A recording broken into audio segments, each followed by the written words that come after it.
Welcome to Back on the Broomstick, a modern witch's spoken word grimoire, where two witchy friends from way back are reconnecting to their pagan roots after a long period of mundanity. We're rewalking the path of the wise and trying out all the latest spells, rituals, and magical theory in today's witchcraft and pagan practices. So grab your wand and your incense, your cauldron and your crystals, and join us as we get Back on the Broomstick.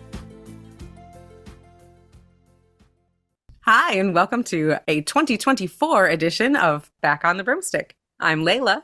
And I am Chelle, who has freaked the hell out that it is 2024. Whoa! Yeah, I think every single newscaster has been like, it's 2024. Can you believe it? No. No, none of us can. Thanks for asking. No. No, it has been a wild ride, I would have to say. 2023 was, let's just say I'm happy to put it to bed, both for good and bad reasons. And I'm very much looking forward to 2024. What a freaking roller coaster of a year. Literally a roller coaster first, like a roller coaster. But last episode, we talked about how I think New Year's resolutions are bullshit. That's true, we did. Did you make any on New Year's Eve? No. And in that vein, I do believe in New Year's prosperity spells and things of that nature. Oh, because okay. I do feel that they are different. I agree. I do want to put out there that I have seen all over social media all these weird New Year's Day superstitions. And I just want all of our listeners to be rest assured I did not do laundry on New Year's Day. Woohoo. Yeah, that's my favorite one, the no cleaning on New Year's Day. That's because I'm lazy, not necessarily because I think anything will happen, but hey, whatever. So I've seen a lot of superstitions of folklore kind of come into prominence in the last few years. And I think a lot of these New Year's Eve ones or New Year's Day ones are really just like old folklore superstitions that people have kind of blown up. Everyone's looking for, what am I supposed to do? It's the new year. I'm a witch. Let me do something. And we all want something to do. And I think the no cleaning came from the idea of you would wash your luck away if you clean. And just an old superstition, I think, in American superstition, hoodoo superstition, some other cultures. I get it. And I'm all for it because, hey, it's a day off and who wants to clean on a day off? Exactly. But they take it all the way to the point of showering. And yeah, no can do. I did take a shower on New Year's Day, not going to lie. Zero guilt. Zero guilt. Some of the others that are rooted in old superstitions are wearing red on New Year's Day, because in a lot of Asian cultures, in particular China, red is considered a lucky color. And I know for Chinese New Year, they do a lot of things with money, prosperity. Red envelope. Red envelopes, the color red is considered to be very lucky. Actually, for this episode, we both did prosperity spells that we had not done before, or we tried to enhance prosperity spells that we have used in the past. No, I have to laugh because we both did a social media post and you pick on me for throwing cinnamon sticks out the door. But I have cats and cinnamon is toxic to cats. So yeah, I throw that shit right out the door. Same thing. You're supposed to throw it in the door.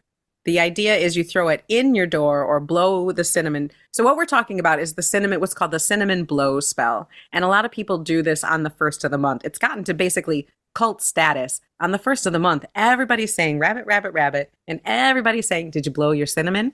And the idea is you blow the cinnamon into your door from outside into your house to bring in prosperity and to allow abundance and prosperity to enter into your home. All right, dear listeners, Chelle fucked this one up and I did it all out. I got all of the 2023 out and yeah, I threw my cinnamon out the door. I don't know what to tell you. If you're throwing it out your door, the idea is, well, some people say you're throwing your money away, but most people will say that if anything you brush out your door is you're getting rid of. So you want to get rid of any negativity. You can use that cinnamon or herbs or whatever from inside to out your door to cleanse your space, to get rid of anything negative. I do have a backup. I did repent a little bit. So, okay, maybe I threw my damn sticks out the door. Sorry, but my intentions were good. I did, however, make a cinnamon and bay leaf prosperity spell jar because I can seal the jar and keep it away from my kitty cats. The information that I've seen on cinnamon is basically don't blow it in your cat's face. But if you're blowing like a teaspoon or so into your door and onto the ground, that's not really going to hurt anything.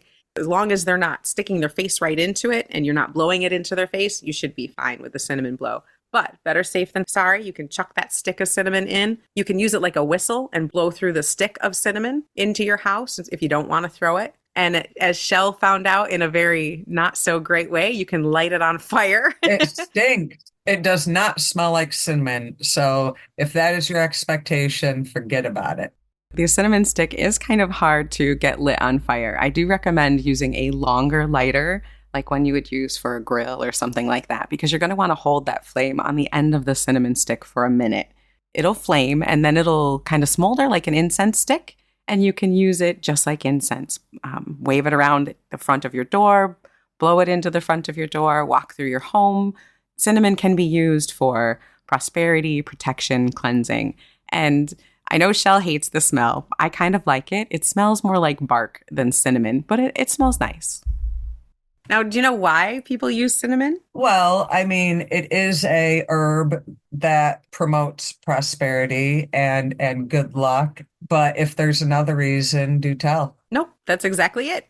Cinnamon back in the day was very expensive. It was considered A rich people thing. the symbolism means that if this is a rich people thing and you blow some of it into your door, you're blowing expensive, luxurious goods into your house. And so the energy that it carries is of money. It's also a very fiery and strong, so that can help give you the energy that you need, that get up and go to make money. Well, if that is the case, my driveway is going to be very prosperous. Like I said, I also did a spell jar and I'll post pictures of that. I put cinnamon in a bay leaf, 2 bay leaves actually, and I wrote little things on my bay leaves, and that I have on my windowsill. So the way I look at it, and I'm a weirdo, I do things to my own pace, that we are now at a point where the sun is growing and gaining. And I put my cinnamon and bay leaf little jar thing in my window to kind of coincide with that. The sun is growing and gaining, and my jar is for growing and gaining. So to kind of Amplify that energy. amplify that with the sun in the windowsill. I like that a lot better than the cinnamon blow because it re-strengthens. It gets stronger every time you look at it. Every time you look at that jar, it's going to reactivate that spell and kind of bring that energy out again. And so I like that even more than just the once a month cinnamon blow. Well, you know how I am. You know how I roll. I kind of make my own shit up. And that just, I was like, hey, that's a good idea. And just went with it. You have to kind of follow your instincts. A lot of witchcraft is following your instinct, following what's right for you. And I know some people get very frustrated with that because it can be very frivolous, and it can also feel very unknown and scary a little bit. If someone says, "Oh, just do what feels right," and you're like, "I don't know what feels right."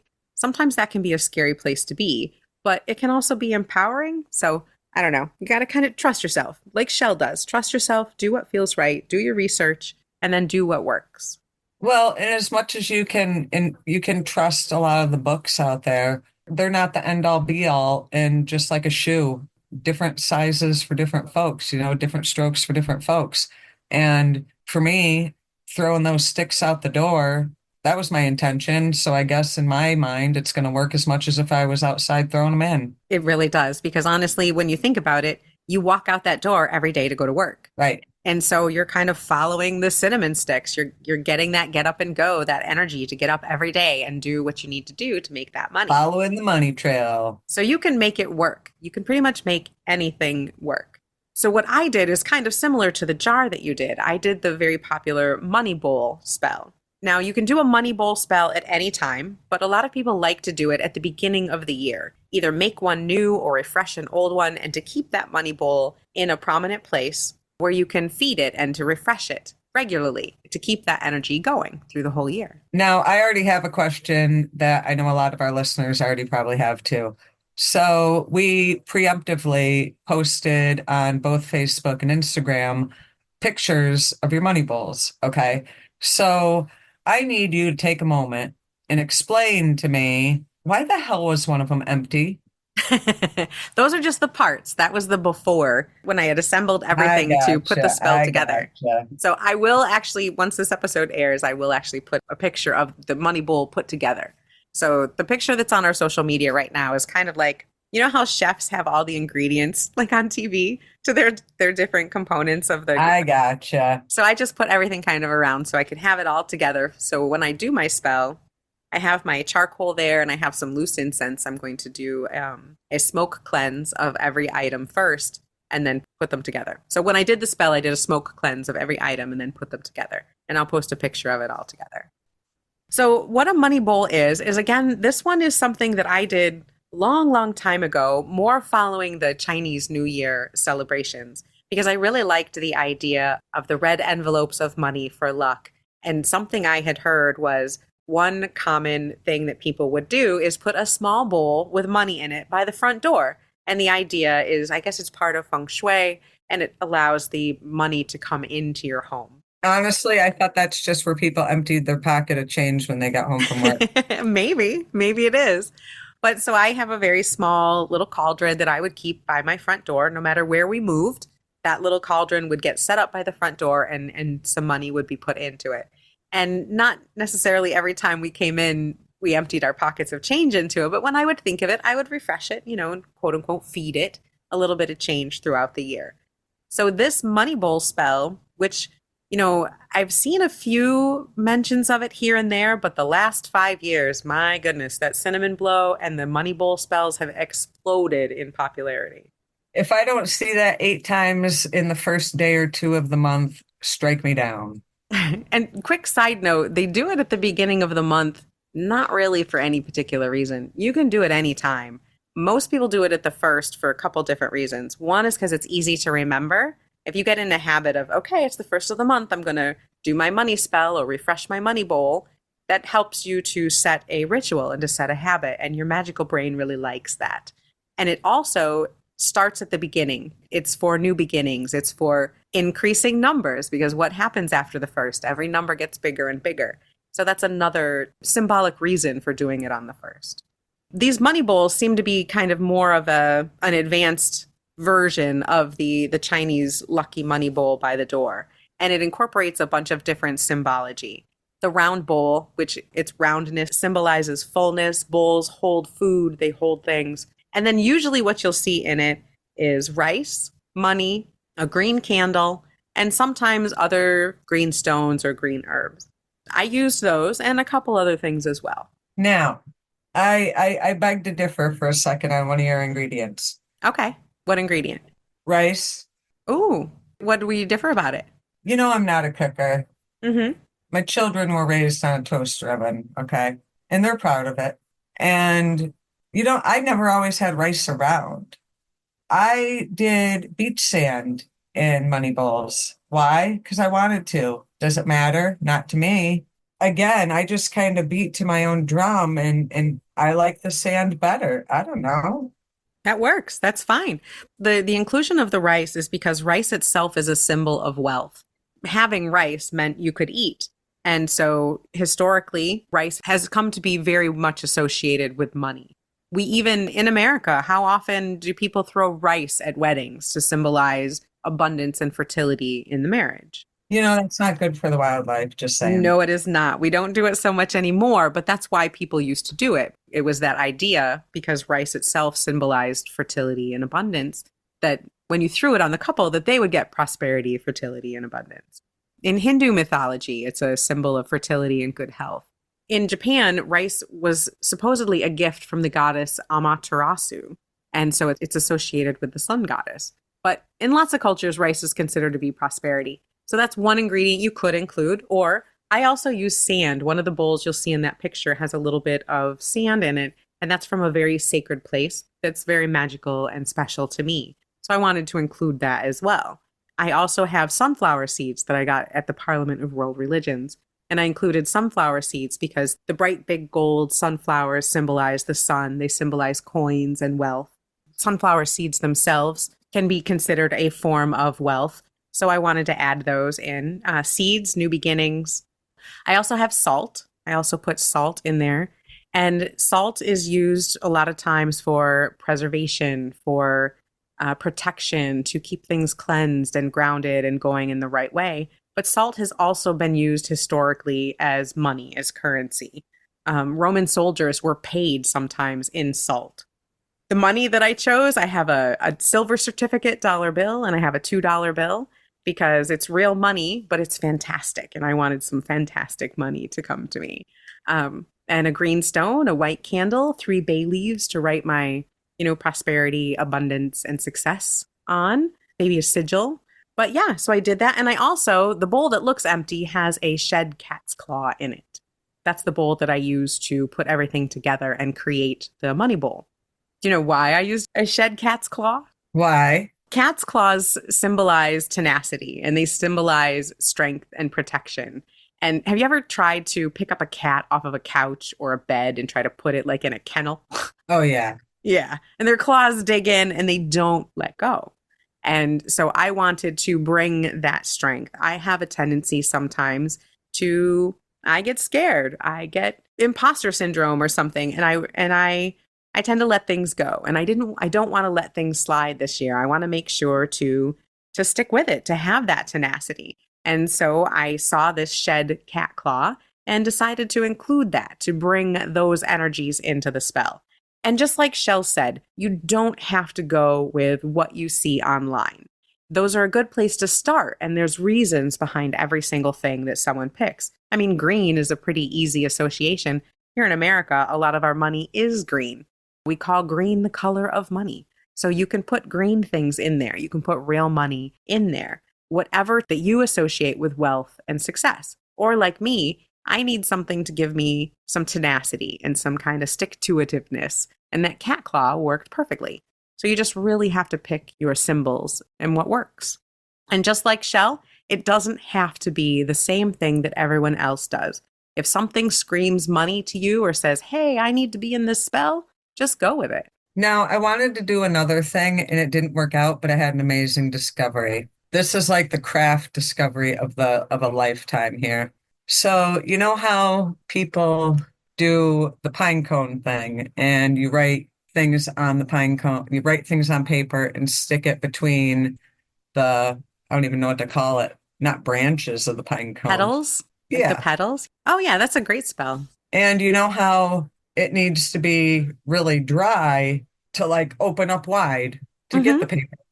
So I wanted to start with a new pine cone. I have a couple, but I wanted a new one. So I went outside. They're all moisture filled, but so I get a pine cone and I'm like, how can I dry it out? Space heater. Now, I am showing Laylla a pine cone that was very tight earlier today, and an afternoon in the space heater, it is drying out and opening up. Who knew? You'll have to put pictures of that. I did not know either. So those pine cones where all the petals are closed up tight and you can't get anything into it. Right off the tree, basically. A little fresh. So you dried them out on your space heater and now those petals are starting to open up. So you can use it to roll up your wishes or write them on bay leaves and then stick them in between the little petals of that pine cone. That's a great way to make a little fire starter or a little spell bomb to put in your fire pit. And I would like to point out, I had eyes on this all day. Like, I didn't walk away from it. Like, I ain't starting no house fire here. But holy shit, who knew? Now, aside from our little try it stuff, I wanted to bring out the coveted Book of Shadows. Ooh.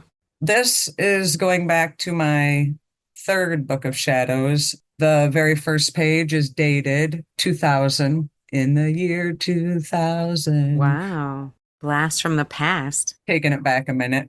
And as you know, all of my books of shadows, I did something special or to signify that moment or what have you for page one. Mm-hmm. This page one, I am not calling it resolutions because it's not, but I like circling back to yourself at the new year. And this is ways to honor yourself. And the new year is a good time to remember yourself, because by New Year's, you have spent half the year forgetting about your damn self. So I just wanted to touch some points that I had in my book of shadows from the year 2000. Things you can think about, and not just in January, but all year long. But, January, for whatever reason, is kind of a good restart, a reset. So just a couple of these, and add any input if you'd like. Trust your intuition. Ooh, that's a good one. A good way to honor yourself is to trust your damn self. Which is, yes, this means you. Yeah, right? Chelle is talking to you right now. Trust yourself, especially when it comes to magic. Don't worry, I'm talking to me and Layla too, so don't personally. Live your truth and speak your truth. Preach it. Ooh, that's a hard one. That's easier said than done sometimes, but so good. Even if it's something you can't just start doing, be cognizant of it. Even if you're like, you know what, I should have done that, be cognizant. Here's a good one. Give yourself permission. Ooh. Sometimes you are your own worst enemy, folks. Create space. Now, create space. I just want to elaborate on this. You want to create magical space, personal space. What we mean by create space means a lot of different things in a lot of different spaces. Be who you really are. Ooh, That's a good way to start the new year. pretty deep there, Chelle. You really making people dig deep for their New Year's. Wherever you are in life, be there fully, Oh, yeah, that's a damn good one. right? Choose to evolve consciously. You know, I don't like change. You don't like change. Nobody likes change. But bottom line is, it's there, it's happening. You know, I was kind of laughing with my sweet love because New Year, we were kind of reminded of our age. Him and I have a milestone birthday in 2025. And part of honoring yourself is realizing every year that goes by, you are a different person, like it or not, just because. And your birthday might not be right now, but it is a good time to take stock in where you've been and where you're going. Just like the January 1st New Year is a worldwide reset, your own birthday, your personal 1 year marker of a trip around the sun, that is also a very powerful reset time. So you can harness this energy at the beginning of the year, at the beginning of the month, or at your birthday. It's a fantastic transformative time. You can also do it on a random Tuesday. Nobody cares. Yeah, that's right. That's exactly right. Do it whenever you feel moved to. But I thought it would be a good episode and fit in with prosperity, putting out there what you want, what you're, reaping what you sow. Mm-hmm. Because part of that is honoring yourself. If you don't honor yourself, who the hell's gonna? That's exactly right. And Chelle doesn't believe in New Year's resolutions. What she does believe in is taking stock of who you are and where you're at in your life and Right. moving towards goals that work for you. You are not a wishy-washy, fluffy bunny. I want to wish for something kind of witch. No, You're a put on my pointy hat, get my hands dirty, whip up a spell or five, and get shit done kind of make witch. that shit happen. That's right. And so I wish everybody to have a little bit of that kind of get up and go witch and self-reflection. That can be hard for us, but from 2000 Chelle, those are some really amazing self-reflection and lessons for the year. What a good place to start. Who the hell was I preaching that shit in the year 2000? Jeez. Well, it was definitely a weird time. We probably needed all those lessons then. Sure as fuck, I know I need them now. I was gonna say, I think they are more taken to heart now than in 2000. Okay. Now, I don't know if this is going to make it into the episode or not, but right around 2000, Byron Ballard also was talking about having visions of something she called tower time. What is that? A lot of change. Like she kept seeing the tower tarot card. She had an actual vision and kept seeing the tower and things falling, especially here in this country. Shortly after that, the 9/11 attacks happened, but she didn't think that was it. She feels that tower time is now, and she's got some essays out about it. It's interesting that you're pulling up something from right around, year or so after that has all these self-reflective, introspective things and personal Now you're growth. freaking me out, man. Right? I don't know. I just think that this is going to be a transformative year. It is the year of the green dragon, which starts on February 10th. So we're ending the rabbit year and starting a dragon year, which is always auspicious. And that is kind of a bummer for me because I was born in the year of the rabbit. So I feel like my year is coming to an end. Yes. So your year is ended, but dragon is wonderful energy for beginnings. People like to have children in the year of the dragon because it's such a good sign and it's so auspicious. And from what I understand, having it be a green dragon year is even better. New Really? beginnings, change, wonderful things could be happening. We'll look into it more. I'll ask a couple experts and we'll come back and we'll talk a little bit more about the year of the green dragon. But that's what 2024 is, and it has some really good signs. Yeah, we'll have to around the Chinese New Year here in a week or two, we'll have to investigate that. Yeah, we'll talk about that a little more next month. So what we'll do is I will post up some pictures of our prosperity jar and bowl, and we'll put up a spell or two that you could do if you want to try it And don't yourself. worry, folks. I'll show you a picture of me chucking my cinnamon sticks out the door. And just remember, intention. It's all about intention. It is, but also remember that the items that you choose can definitely help get you into the right headspace and get you into the right magical place so that that intention can be even stronger. So go ahead and grab what works for you, grab the things that have the correspondences with what you like and put them together. But if you don't have a green candle, Chelle says it's okay to use a pink one. It is. As long as in your freaking mind you think it's green, it's green. That's right. As long as you find a good reason for it, it will definitely work in your magical practice. Oh, can I point out one really quick thing that I have done before? Because, well, I'm like that. I have done back in the day when my kids were little, I had done a prosperity spell and didn't have a green candle. And you want to know what I used? What did you use? I used a green crayon. Just saying. Have you ever had a prosperity spell work? I have, as a matter of fact. Maybe not to the extent that my hopes and dreams were, but I have had one work. It was at a point where I really needed to get a different job, and it did happen within about 2 months of doing the prosperity spell. The very first prosperity spell I did, I kept finding change. Really? I didn't, yeah.